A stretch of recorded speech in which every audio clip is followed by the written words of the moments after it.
Assalamualaikum warahmatullahi wabarakatuh. Hello everyone, back to Keisha Sabrina Ahmad, and today's report, Indonesia is preparing to deploy approximately 8,000 personnel from the Indonesian National Armed Forces (TNI) to Gaza as a part of stabilization mission under the Board of Peace (BOP).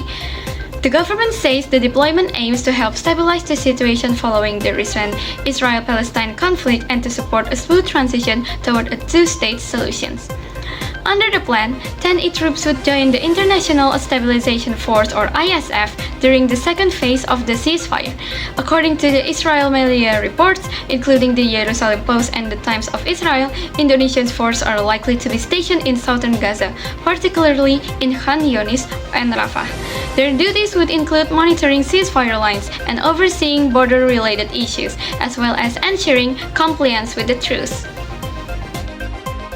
However, the proposal has sparked criticism and debate. Critics question Indonesia's involvement in the Board of Peace, noting that Palestine itself is not formally represented in the body. They argue that participation in a framework perceived as aligned with the interests of the United States and Israel could undermine Indonesia's long-standing diplomatic stance in support of Palestinian independence. Concerns have also been raised around the fragile nature of the ceasefire. Reports from international human rights bodies, including the UN Human Rights Council, have previously cited violations of humanitarian law in Gaza, including allegations of attacks affecting civilians and restriction on humanitarian aid.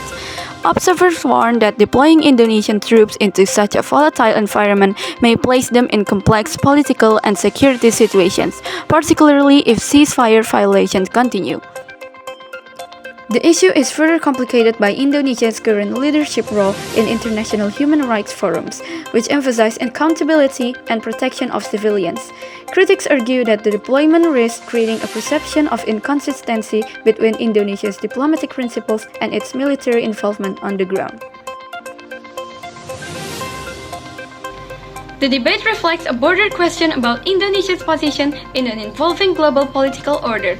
While the government seeks to strengthen its role on the international stage, some argue that humanitarian values and the country's historical anti-colonial commitments, as stated in the 1945 Constitution, must remain central to foreign policy decisions. As preparations move forward, public discussion continues over whether the mission represents a strategic contribution to peace or a politically sensitive gamble for Southeast Asia's largest nations.